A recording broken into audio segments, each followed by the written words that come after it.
वालेकुम वरहमतुल्लाहि वबरकातुहू। आज मैं क्लास 9th को बायोलॉजी का लेक्चर नंबर 5 दे रही हूँ, चैप्टर नंबर 1 का, जिसमें मैं लेवल ऑफ ऑर्गेनाइजेशन के बारे में बताऊँगी।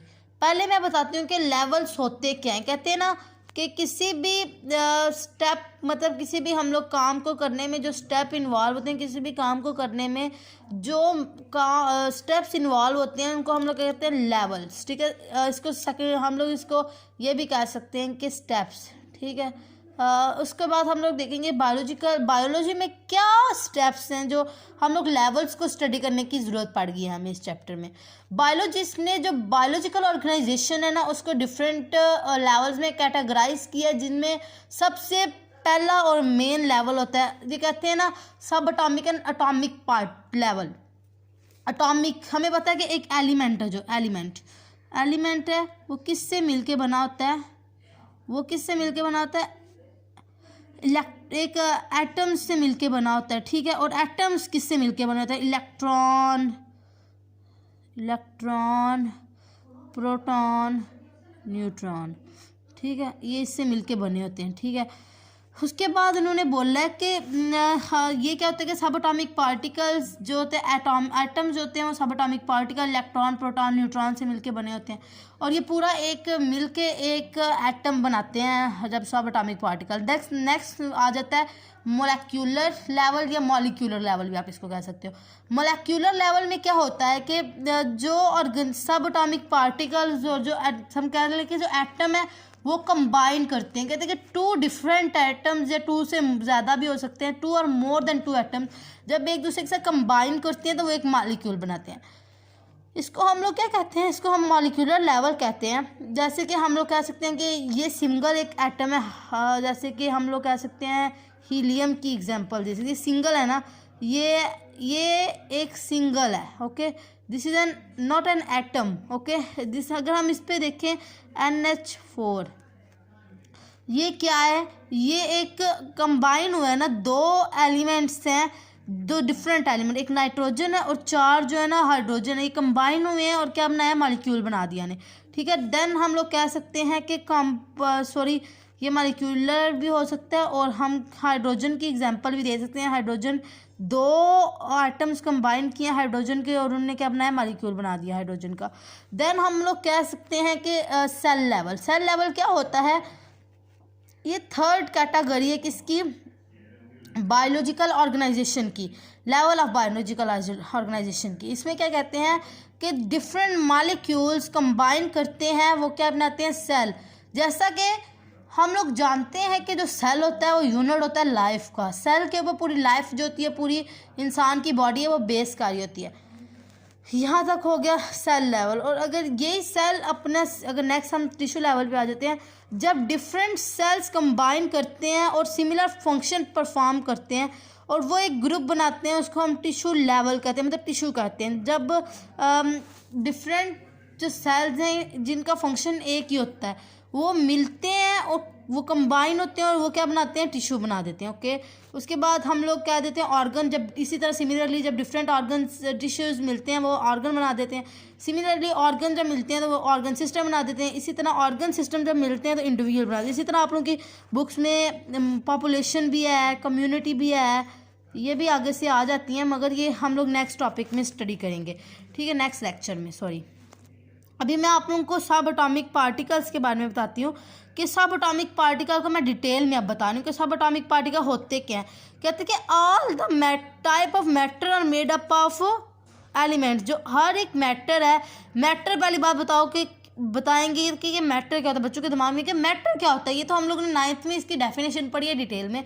Matter anything that have mass, जिसका मैस भी होता है और वॉल्यूम भी होता है। ठीक है, जो जगह घेरती है और जो है ना उसको हम लोग क्या कहते हैं, उसको हम मैटर कहते हैं। ओके, वो जो है ना मेड अप ऑफ एलिमेंट है, एलिमेंट से मिलके बना होता है। और हमने आगे बात की थी, जो एलिमेंट है वो किससे मिलके बने होते हैं, एटम से मिलके बने होते हैं। वो एक या एक से ज़्यादा एटम से जो एलिमेंट्स है इसमें सिंगल एटम पाया जाता है, सिंगल काइंड ऑफ एटम से मिलके बने होते हैं। देन उन्होंने बोला है जो एटम है ना वो मिलके बने होते हैं सब एटॉमिक पार्टिकल्स में। मैंने आपको पहले डिफाइन कर दिया था इसको। कि जो एटम्स होते हैं वो सब एटॉमिक पार्टिकल्स से मिल के बने होते हैं, जैसे प्रोटॉन, इलेक्ट्रॉन, न्यूट्रॉन्स, आगे बस एक्सेट्रा। इधर आप लोगों की बुक के अंदर यही 3 नाम दिए हुए हैं और आगे भी नेम्स दिए हुए हैं, आगे भी और होते हैं, इसको सब डिवाइड किया गया है। नेक्स्ट हम आ जाते हैं अपने नेक्स्ट टॉपिक के ऊपर। कहते हैं कि हमारी टॉपिक के ऊपर नहीं, सॉरी, इसी का नेक्स्ट मैं आपको सीक्वेंस वाइज बता रही हूँ कि हमारी नेचुरली अकरिंग एलिमेंट हमारी एटमॉस्फेयर में, कि हमारी इस बायोस्फीयर में हमारे नेचुरली अकरिंग एलिमेंट कितने हैं। 92 नेचुरली अकरिंग एलिमेंट है, जिसमें से 16 एलिमेंट्स को बायो एलिमेंट्स कहा जाता है।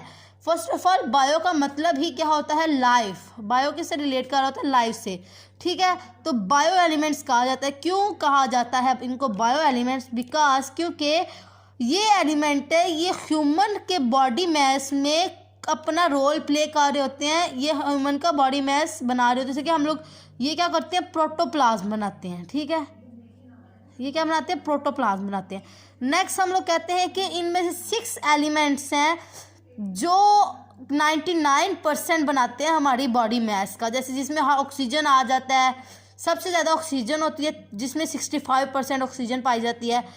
कार्बन होती है, हाइड्रोजन होती है, नाइट्रोजन होती है, कैल्शियम होती है। ये 99% 6 एलिमेंट्स जो है ये 99% बॉडी मास बना रहे होते हैं।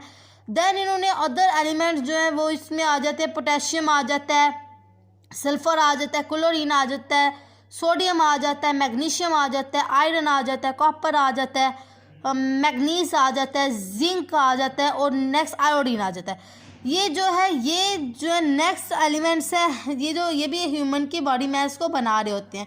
दस कोलेक्टिवली 1% जो है ना ट्रेस एलिमेंट्स पाए जाते हैं। टोटल मास जो है ना 1% जो है ना बाकी ट्रेस एलिमेंट्स हैं वो जो है पाए जाते हैं, वो बाकी बॉडी मास बना रहे होते हैं। नेक्स्ट मैं आपको मोलेक्यूलर लेवल पे बताती हूँ। मोलेक्यूलर लेवल होता क्या है कि ऑर्गेनिजम्स के अंदर बायोमोलिक्यूल्स जो है ना यूजुअली जो है ना आइसोलेटेड फॉर्म में अक्कर नहीं होते हैं, ठीक है। ये जो है ना डिफरेंट जो क्या कहेंगे हम लोग एटम्स कंबाइन करते हैं, वो एक मॉलिक्यूल बना देते हैं, ठीक है। वो किसके ज़रिए कंबाइन करते हैं? हमें पता है कि हर एक एटम के दरमियान में एक स्ट्रॉन्ग फोर्स होती है। वो आयनिक भी हो सकती है, कोवलेंट भी हो सकती है और बाकी फोर्स हम मॉलिक्यूलर फोर्सेस इनको कहा जाता है, जिसमें डाइपोल फोर्सेस आती हैं, हाइड्रोजन बॉन्डिंग आती है। ये नेक्स्ट आप लोग 10th फर्स्ट ईयर में भी पढ़ोगे, 10th में भी शायद है इसका। आगे हम लोग देखेंगे कि जब डिफरेंट एलिमेंट कंबाइन करते हैं जब डिफरेंट एलिमेंट कंबाइन करते हैं तो वो मॉलिक्यूल बनाते हैं, ठीक है।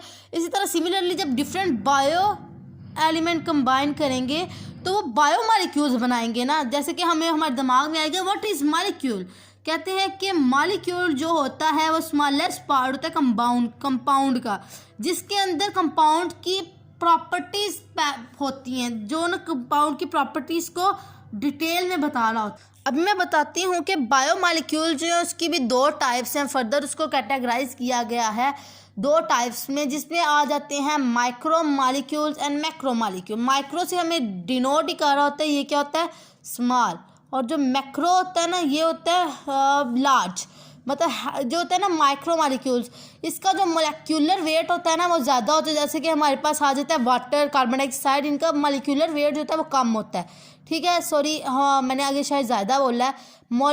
माइक्रो मॉलिक्यूल्स ऐसे मॉलिक्यूल्स होते हैं जिनका मॉलिक्यूलर वेट लो होता है, कम होता है।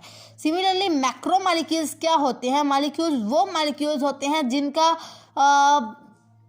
मॉलिक्यूलर वेट जो होता है वो हाई होता है या ज़्यादा होता है, उसको हम लोग मैक्रो मॉलिक्यूल्स कहा जाता है उनको। जैसे कि प्रोटीन हो गया, स्टार्च हो गया। हमें पता है कि प्रोटीन जो है वो कम्प्लेक्स स्ट्रक्चर होता है, बहुत ज़्यादा कम्प्लेक्स स्ट्रक्चर होता है। तो स्ट्रक्चर उसका अगर इतना कम्प्लेक्स है तो वो खुद उसका वेट भी तो ज़्यादा होगा ना एज़ कम्पेयर टू वाटर। आगे हम लोग कह देते हैं organelle and tissue cell level. हम लोगों को पता है जब डिफरेंट बायोमॉलिक्यूल्स कंबाइन करते हैं तो वो क्या बनाते हैं? ऑर्गेनेलीज बनाते हैं। और ये ऑर्गेनेली जो होती हैं वो स्पेसिफिक फंक्शन परफॉर्म करती हैं।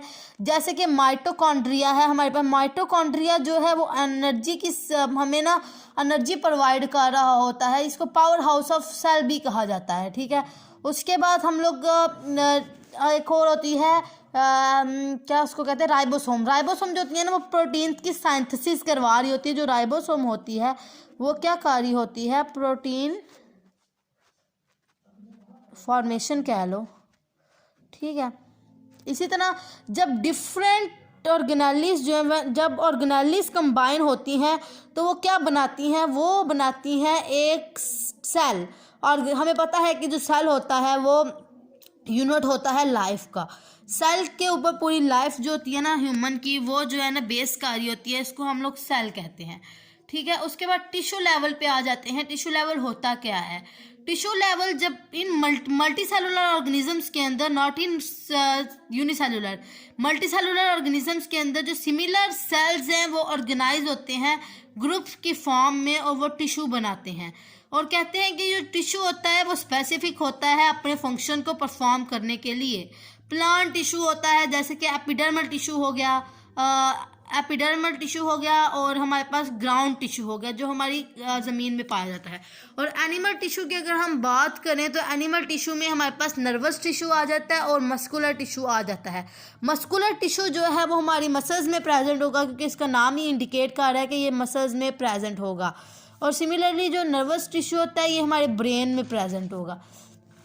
उसके बाद ऑर्गन और ऑर्गन सिस्टम लेवल देखें तो जब डिफरेंट टिश्यूज कंबाइन होते हैं, जो सिमिलर टिश्यूज होते हैं जो सिमिलर फंक्शन परफॉर्म कर रहे थे वो कंबाइन होते हैं और वो क्या बना देते हैं, ऑर्गन बना देते हैं। इसी तरह हर एक ऑर्गन होता है ना वो स्पेसिफिक होता है फॉर देयर फंक्शन, वो स्पेसिफिक फंक्शन परफॉर्म कर। जैसे कि आप लोगों ने कभी देखा है कि स्टमक जो है वो रेस्पिरेशन करवा रहे हैं, नहीं ना। स्टमक क्या होता है, उसका फंक्शन क्या होता है, digest and store the food, ठीक है, स्टोर फूड, ठीक है। उसके बाद हम लोग कहते हैं कि ऑर्गन सिस्टम। ऑर्गन सिस्टम क्या होता है कि डिफरेंट ऑर्गन्स जब एक साथ कंबाइन होते हैं तो वो ऑर्गन सिस्टम बना देते हैं। जो हर एक ऑर्गन सिस्टम होता है वो परफॉर्म करता है सिमिलर फंक्शन, जो ऑर्गन्स परफॉर्म करें वो कंबाइन हुए तो ऑर्गन सिस्टम बनता है। इसी तरह अगर ऑर्गन सिस्टम है वो भी अपने फंक्शन में स्पेसिफिक होगा। जैसे कि डाइजेस्टिव सिस्टम, डाइजेस्टिव सिस्टम में हमारे पास कहाँ से स्टार्ट होता है, हमारा डाइजेस्टिव सिस्टम हमारी ओरल कैविटी से स्टार्ट होता है